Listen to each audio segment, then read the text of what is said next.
السلام عليكم ورحمة الله وبركاته. أعوذ بالله من الشيطان الرجيم. بسم الله الرحمن الرحيم. Beloved Huzoor, by the grace and mercy of Allah and the guidance and prayers of our beloved Huzoor, may Allah strengthen his hand. The 15th Symposium of IAAAE Europe is coming to a successful end. We are honored and grateful to our beloved Huzoor for his continuous guidance and prayers, and for giving us his precious time today and blessing us with his presence at the symposium. Beloved Huzoor, a summary of the day is as follows. After months of preparations, the formal symposium started with breakfast at 8 a.m., followed by registration. The opening session commenced at 10 a.m., starting with reports from the various country chapters, including Holland, Germany, UK, and Lajna, Germany. The first presentation was on sustainability of smartphones by Rabia Anwar Saiba from Germany. The talk shed light on the damage caused to the planet and people through the production and use of smartphones, and explained some possible countermeasures. The second presentation was on the completion of Dar es Salaam Mosque in Tanzania by Razak Sheikh Saab from the UK. The talk took the participants through the design and construction phase of the Jamaat's Mosque project, which was completed under the direct guidance of Huzoor Aqdas, may Allah strengthen his hand. We were informed that, Alhamdulillah, the project completed within the original budget. The second session commenced with a presentation titled Islamic Sacred Buildings and the Influence on Urban Development by Farhan Khan Sahib from Switzerland. The presenter explained the history of Islamic architecture across the world and how it developed over time till the modern day. The second presentation of this session was on technology trends and recent developments in the wind industry by Haris Nijab Saib from Germany. The delegates were informed about the current market, recent technological developments, and the outlook for wind energy as a renewable resource. The third presentation was given by Patricia Haveman from the Netherlands on her NGO, Mundo Unido, who are working for one united world based on respect and human dignity for all. Patricia informed the delegates about the good work her organization has done across the world and about adversities she overcame, which encouraged her to commence her charitable works. Umar Ahmed Saab from the UK then presented on the Masroor International Technical College, which is a relatively new project for IAAAE to train locals in Africa. This was followed by an appeal by Akram Ahmadi Sahib for funding for the technical college, who advised that it is our aim, inshallah, to design and construct the project with funds collected by members of IAAAE. Huzoor Aqdas, may Allah strengthen his hands, has personally donated towards this project. After lunch and Zohr prayer, the IAAAE European elections were held. In the third session, the first presentation was on the future of sustainable education by Faiz Ahmed Saab from the UK, who explained the challenges of providing sustainable education worldwide and the importance of ensuring children get the right education. Next, Noshirwan Akram Saab gave a presentation on stimulating personal and professional growth, which touched upon how soft skills can help engineers grow in their professional career and how to continuously develop. Continuous development and improvement was something that our beloved Huzoor, may Allah strengthen his hands, guided IAAAE members to do in the address at the 2017 IAAAE Symposium. Following this, the chairman of IAAAE Ghana, Munir Said Sahib, gave an update of their work, which included, by the grace of Allah, of holding their first symposium in 2018. Next, Chairman of IAAAE Canada, Kamran Chaudhry Saab, gave an update of their work, which included works in South America following guidance from Huzoor Anwar. Beloved Huzoor, some plenary sessions with group discussions were planned but could not be held due to shortage of time. Jazakallah. Next, Akram Ahmadi Saab will give the IAAAE report.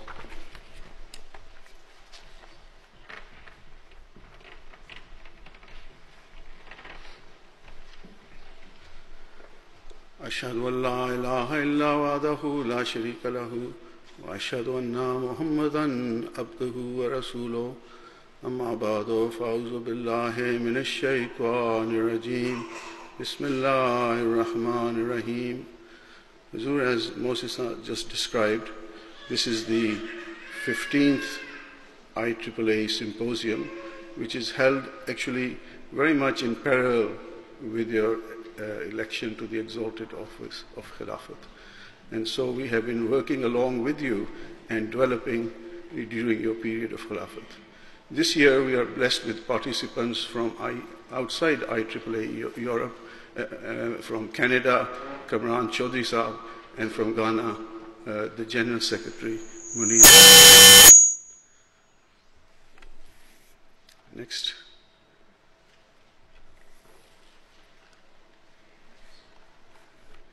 So this year's theme, Huzoor, has been Education for Sustainable Development. And it is based on guidance given at the last symposium attended by yourself in 2017, when you mentioned, remember, it will always remain our duty to serve those who are less fortunate, to care for them, and to seek to remove their pain and hardships. So our theme reflects the ethos of the education scheme that IAA has now commenced upon with your assurance and with your guidance, and it will ensure that the long-term sustenance of education is brought to the people of Africa, and so that the pain and hardships that you speak of may be truly removed from those people.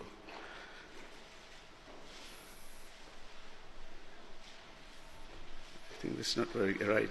So anyway, Huzoor, first of all, let me start with the actual work we have done this year, and then I'll come back to the education side of things.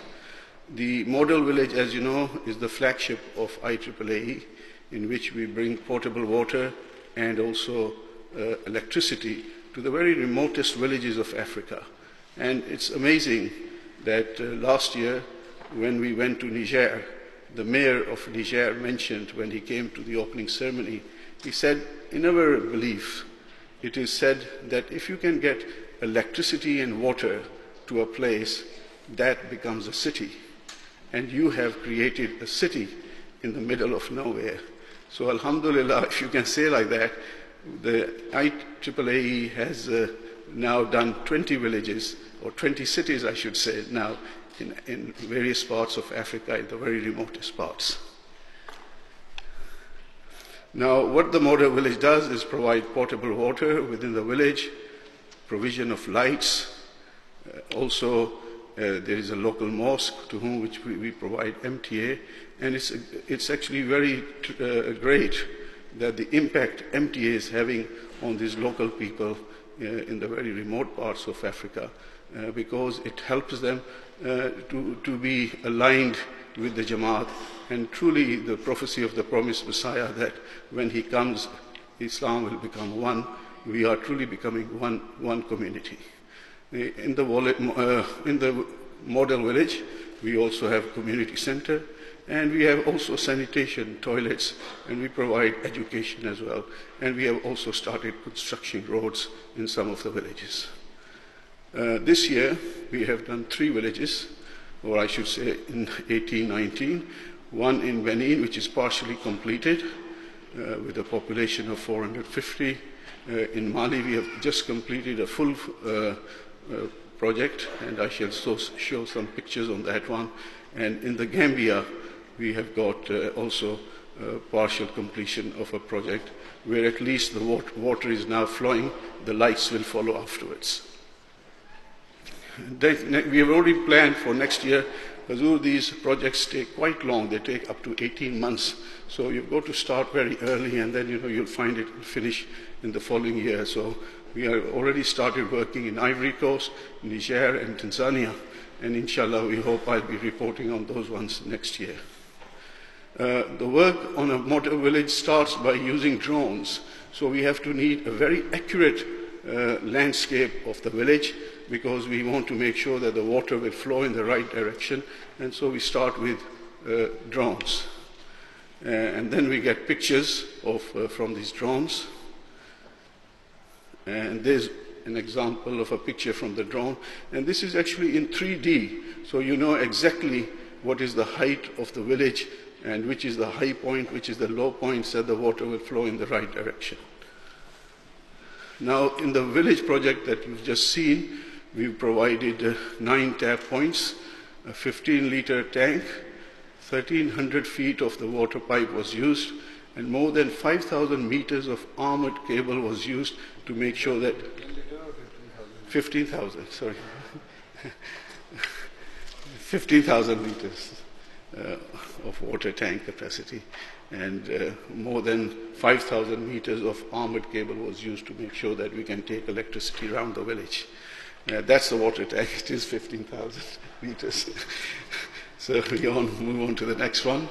And here you are, Umar Saab, working with local people. We make sure that the local community is engaged very properly. And in fact, when we go to these countries, the Amir Saab and the Jamaat there will provide us with the necessary local people who are going to work for us even in the long term. So we give them long-term employment as well. And then afterwards, when something breaks down, they know exactly what needs to be done, and we don't have to come all the way from Europe to repair it. We can have our local people do the repairs. There are some work in progress, and this is how our members sleep. They find it more comfortable to sleep outside. And so they've got these tents, because they find when I went to this place, I think the temperature was about 45 degrees, and I didn't want to sleep inside, I'd rather sleep outside. And I remember when we went there, the Murabbi Sahib said, when you come to our place, I'll take you to a multi-star hotel. So I didn't know what he meant by a multi-star hotel. So when he took me to my room, it was so hot, and I said, no, you take me out. As I was laying outside, he said, now look up. You see all the multi-stars? This is our hotel. And so that's what I got. This is what we get.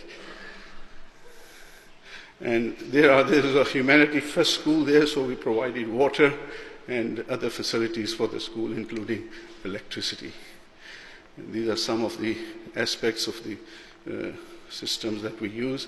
This is the battery bank, and this is the array of panels. All of them cost money, but alhamdulillah, we get them from China at very competitive prices.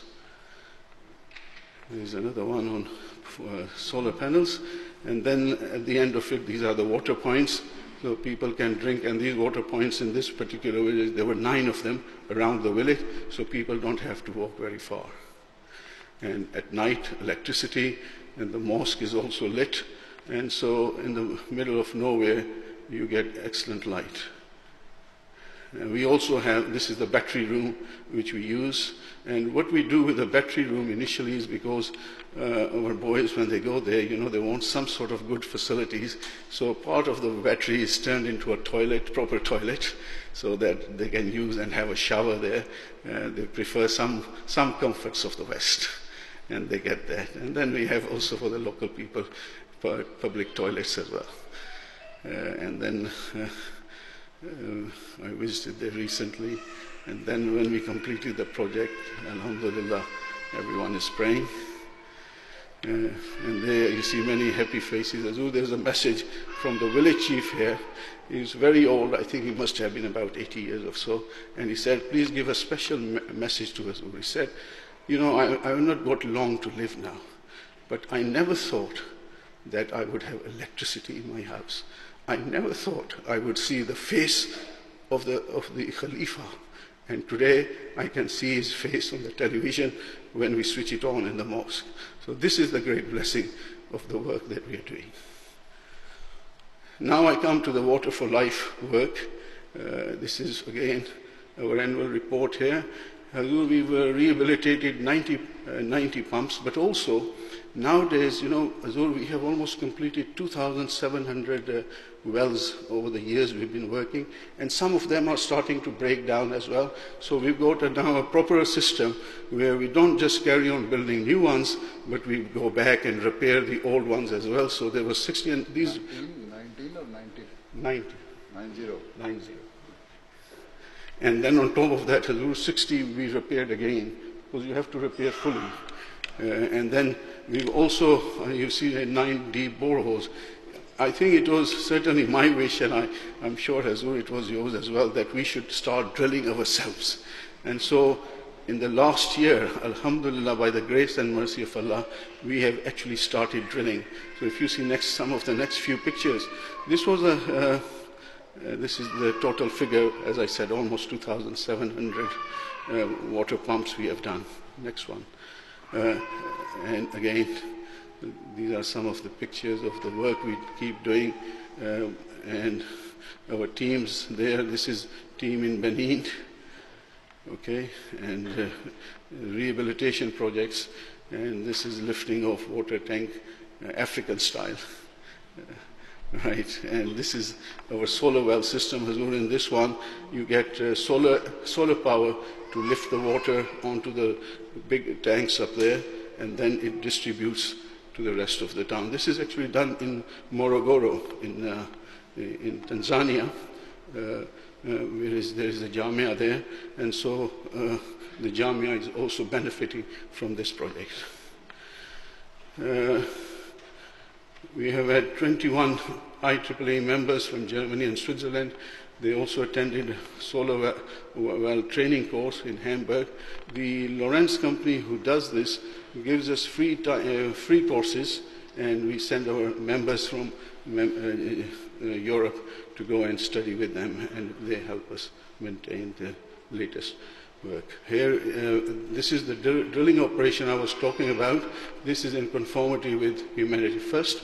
They provided the drilling machine from Germany, and then we carried out some works, and you'll see some of the work that our engineers are doing. And alhamdulillah, last year or this year including, we have done 12 new boreholes, and alhamdulillah, we shall continue to do more of these. This is our engineer, Nayyar Afzal, a very active member. Now I come to alternative energy, and in this one, Huzoor, we install off-grid electrical energy systems, and whatever we've also started is we've been looking at how we can use wind turbine. Up to now, it's not been very successful. It's been difficult because you really got to get the wind in the right place and the right speed. But now we are working on what we call small-scale wind turbines at very low levels, and there we found that even with very small wind speeds, we can make it work. And we feel that if we can work on this a little bit more, it will be possible. We shall have less dependence on equipment from Europe and China, which will make our work even cheaper. This year, we completed almost 100 systems, assessment of 50 existing systems in Uganda, 25 new installations in Burkina Faso, 25 new installations in Gambia, and 25 new installations in Guinea-Bissau. The first one, you see the line in Uganda. Again, Huzoor, these are systems we have already provided and worked with, and now they need to be rehabilitated, to be repaired. And that takes a fair amount of time, so our teams nowadays make sure that the work we've done is also assessed properly. This is our team working in Burkina Faso, where 35 systems were installed in 2007 and 11, and now they're going back and repairing them.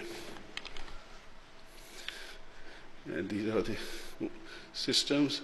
You can see the culinary delights of Africa being enjoyed by us team there. And now in Guinea, Bissau, which is a new country for us, you see our guys working here. We've put 25 systems there as well. I don't know much about health and safety, but there we are. And so this is the end product which you get. We want to see your face and the face of MTA in the very remotest parts of Africa. So this year, Huzoor, by the grace and mercy of Allah, we also built 2 beautiful mosques.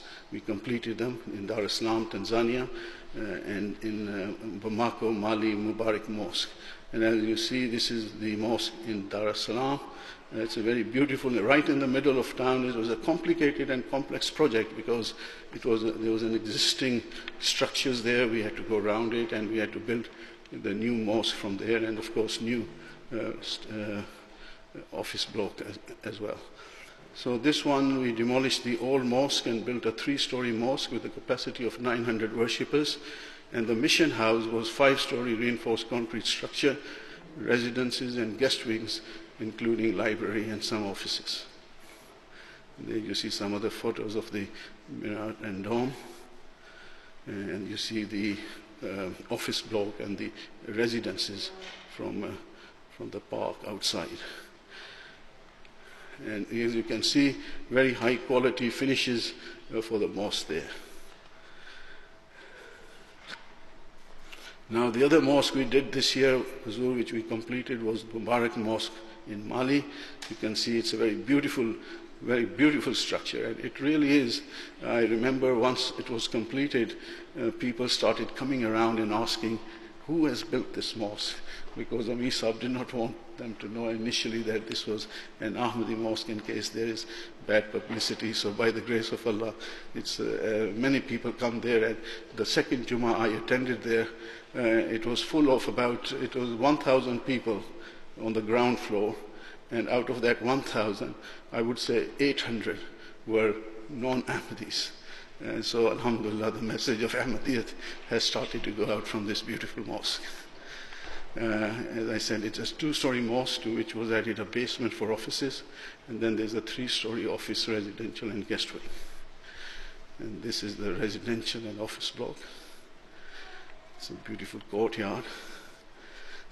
It's amazing, you know, the temperature when I went there, it's about 45 degrees, so yet it looks so cool and nice there. Also this year, alhamdulillah, the Holland Jamaat have finished Almere Mosque, and we were involved. IAAAE Holland has been involved in the construction of that. And finally, I'd like to acknowledge our deep gratitude to Hazrat Amir al-Mu'mineen for his vision, guidance and prayers. And in this acknowledgement, Huzoor, I would like to add that 1 or 2 years ago, we, the members of the IAAAE, felt that what we have to give some sort of present to Huzoor, because, you know, we were like every other member of the Jamaat, very passionate to do some good work for humanity, and through your vision, alhamdulillah, IAAAE has done it so well, and therefore what we thought we could give you is that your name should be remembered in the history of Ahmadiyyat, and therefore we thought of a new project called the Masroor International Technical College. And there you see the conceptual drawings which were prepared by Lajna, Germany. They prepared this. I think we got approval for this one. And we have started work on this one. And there you see some of the conceptual drawings. It's in Burkina Faso, the first one. And we've called it international because we hope within time, in every country of Africa, we shall be building such technical colleges, and hope that through that your name will also be remembered in Africa. The conceptual design, as I mentioned, was finished by Lajna Germany, and we expect the cost to be about 350K. So far, alhamdulillah, by the grace of Allah, so our members have promised up to 200K, and I'm sure with time we will collect all of it, and we will be able to give you a wonderful present. The courses which in this college will be they are not at the very top high level, but at this level you find that there are no such colleges. So this is, you get electrical wiring, solar power installations, electrical, industrial, air conditioning, carpentry, welding, and masonry, this type of sort of what you would call high technicians who would do this type of work. For that, there is nothing. Okay. And we have already started the courses, Huzoor. These are trainer of trainers. They will afterwards train other Africans in their village, in their countries. We have now got 20 trainers who are working there. I've shown you pictures of some of them. MashaAllah, Umar Sahab goes there, we interview them, make sure they're the right caliber of people who are then going to take the message of good workmanship to the next set of people. And this is the sort of training they are doing at the moment, mechanics, classroom studies, and I think that's lathe clearing or something like that. Right. Sorry, the attendance is not quite right there. I'll show that afterwards. Okay, then. Right. Okay, Jazakallah. Jazakallah.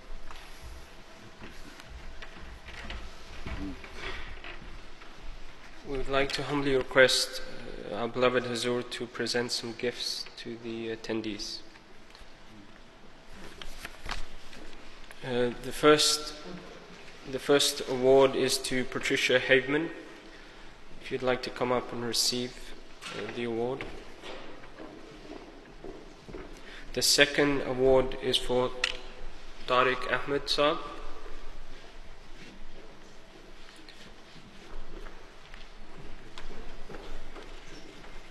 The third award is for Firaz Bhatti Saab.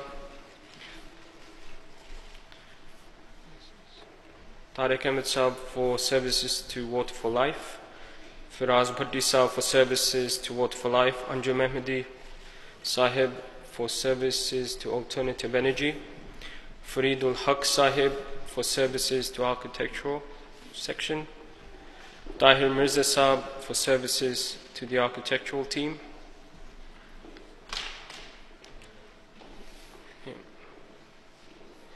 and Hanif Hendrik Sahib for services to the architectural team. We also have some lifetime awards. Abdul Razak Sheikh Saab for services to the architectural team, Umar Ahmed Saab for services to the civil and architectural section, and Sohail Chaudhry Saab for services to the alternative energy team. Sohail Chaudhry Saab is not here. And we are also presenting to the speakers. The first speaker to come up is Hanif Hendrik Saab again. Said Gessler Saab from Germany. Iftikhar Wasim Saab from the UK. So these are for presentations given. And the Lajna we can do after this. Abdul Razak Sheikh Saab again.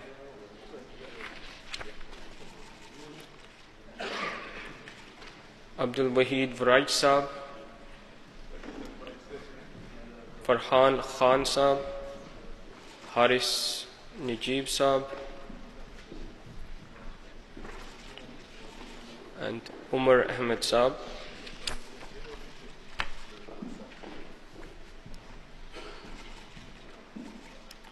Faiz Ahmed Saab, Noor Shirwan Akram Saab, Kamran Chaudhry Saab, and Munir Said Saab.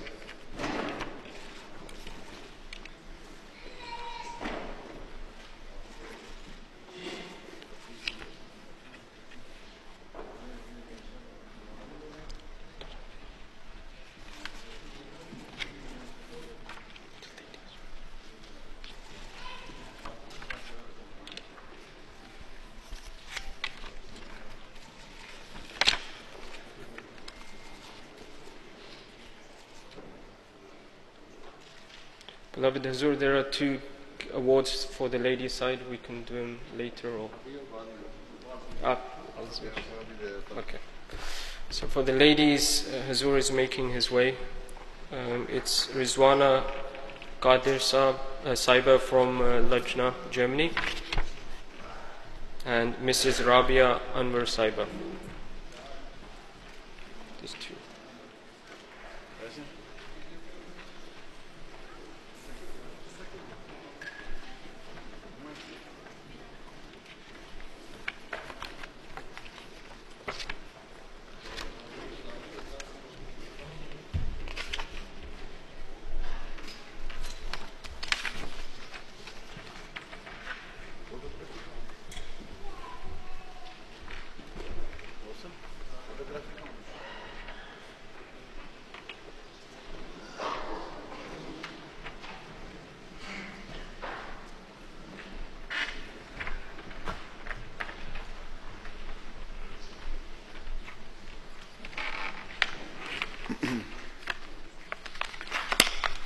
أشهد أن لا إله إلا الله وحده لا شريك له وأشهد أن محمدا عبده ورسوله أما بعد فأعوذ بالله من الشيطان الرجيم بسم الله الرحمن الرحيم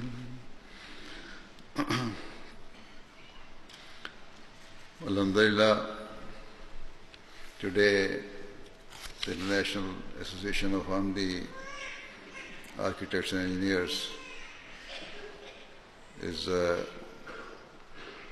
once again holding his annual symposium, and now this time is the concluding session.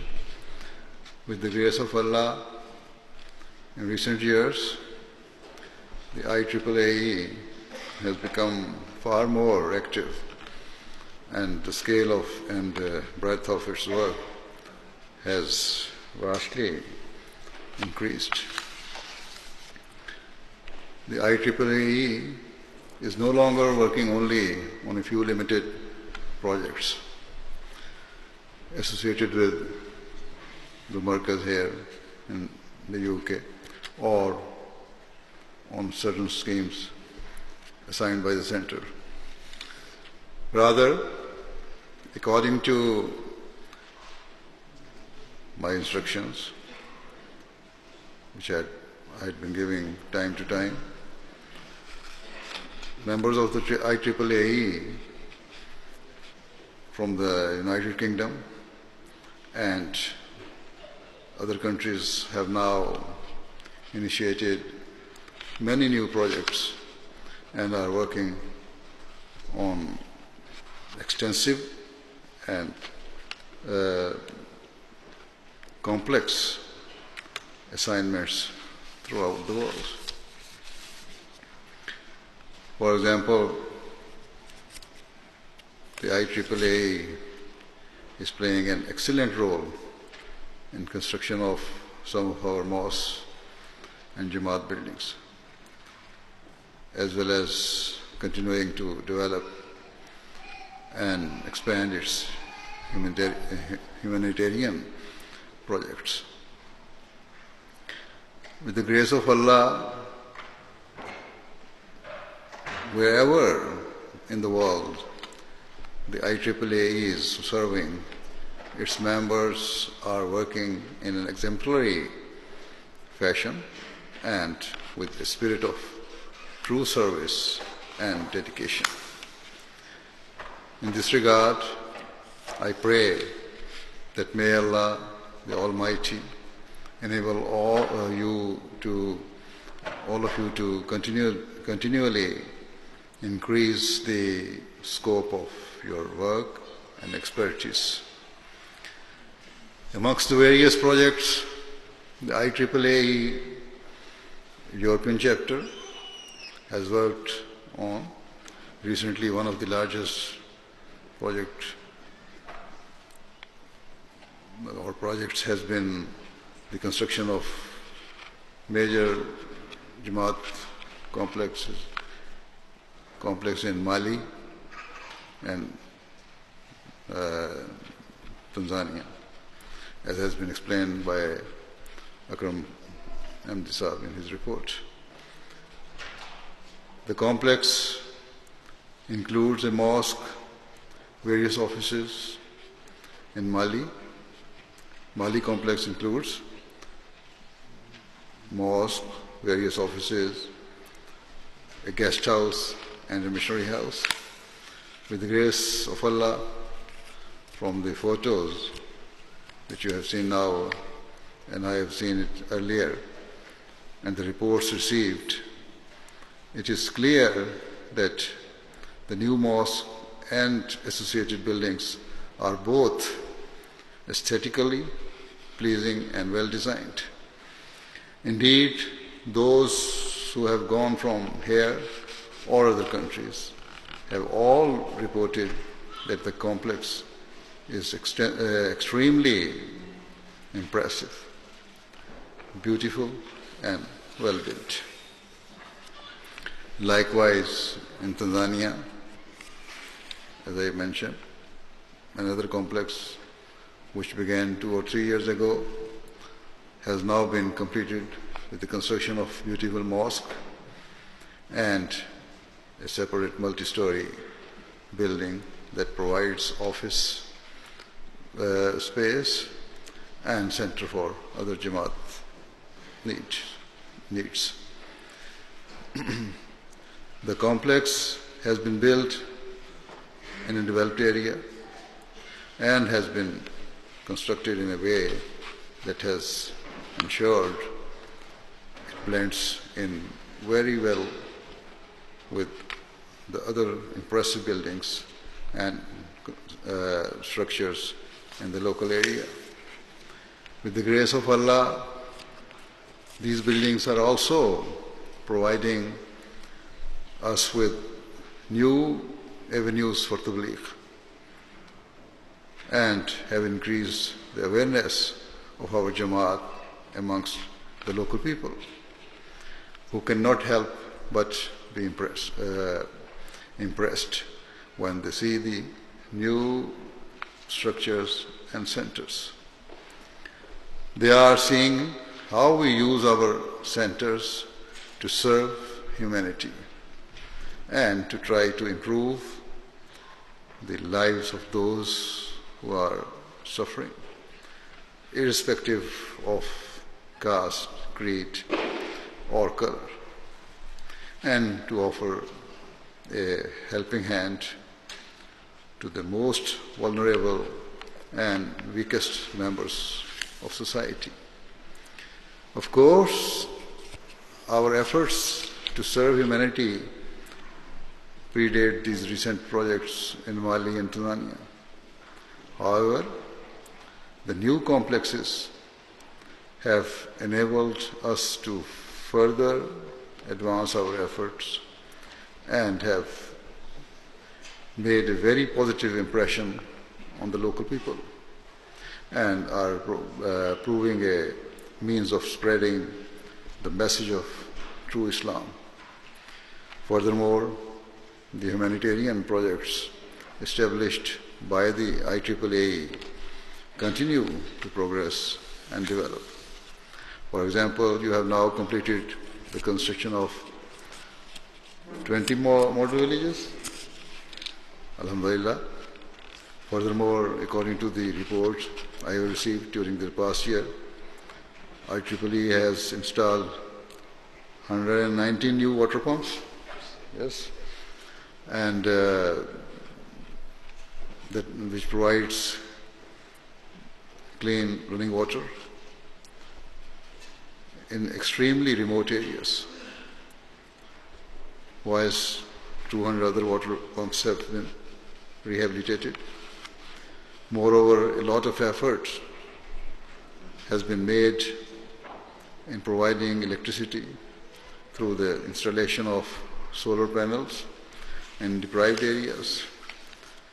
There are many other projects that the engineers, architects, and other volunteers of the IAAAE from the UK and other European countries have worked on. And, mashallah, their spirit of service and technical proficiency has been exemplary. Hence, in all the different spheres of its work, the IAAE has been working well, and your services are proving of great benefit to the Jamaat and to the wider society. The members of the IAAE are working with great diligence, care, and with sincere desire to serve the Jamaat and to alleviate the suffering of people who are living impoverished and desperately tough lives. In fact, some of the volunteers do not even claim for expenses, and so apart from sacrificing their time and providing their professional expertise free of charge, they are even bearing their cost of travel personally. Unquestionably, such devoted people are working with the spirit of a true waqf or life devotee of the Jamaat. I greatly appreciate their sincere efforts, and I pray that may Allah the Almighty reward them immensely for this service and bless their efforts manifold. I further pray that may He enable all of the volunteers and workers of the IAAE to forever elevate their service to humanity and to the Jamaat. May He increase your knowledge, skills, and capabilities so that your work and service continues to reach an ever higher standard.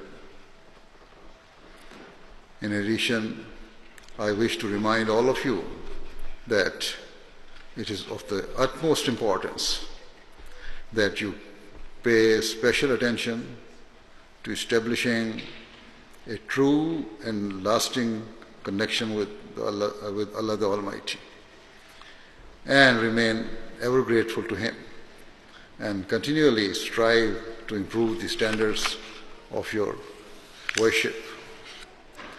Your sole focus should not be the material work you are doing, but rather building your personal relationship with Allah, the Almighty, should always remain your paramount objective. If you sincerely aspire to attain the nearness of Allah, the Almighty, you will see how He blesses your efforts, and you will come to see the most beautiful fruits of your labor.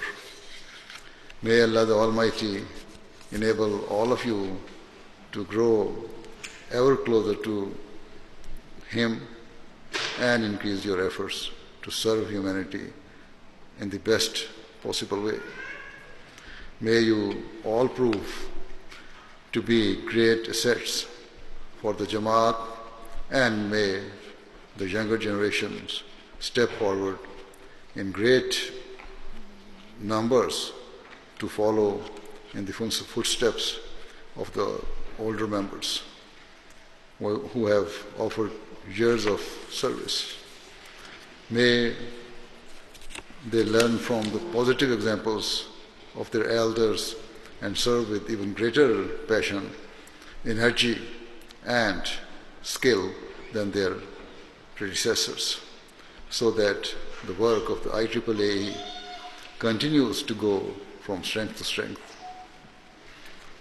May Allah the Almighty continually bless the efforts of the IAAE, and may He reward all of you for your sincere efforts.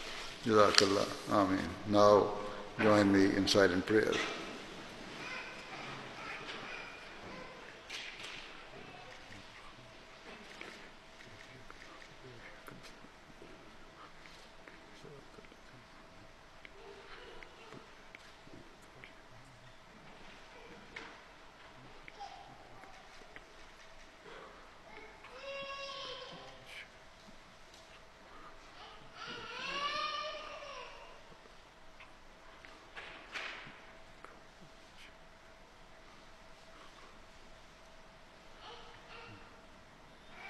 Ameen.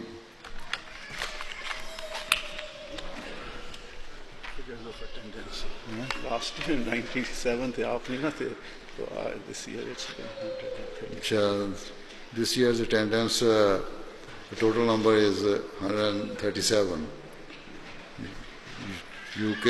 From UK 88, Germany 25, Switzerland 9, Holland 7, Spain 1, Georgia 1, Belgium 1. So last year it was 99? 97. 97. So thank you. Jazakallah. What next?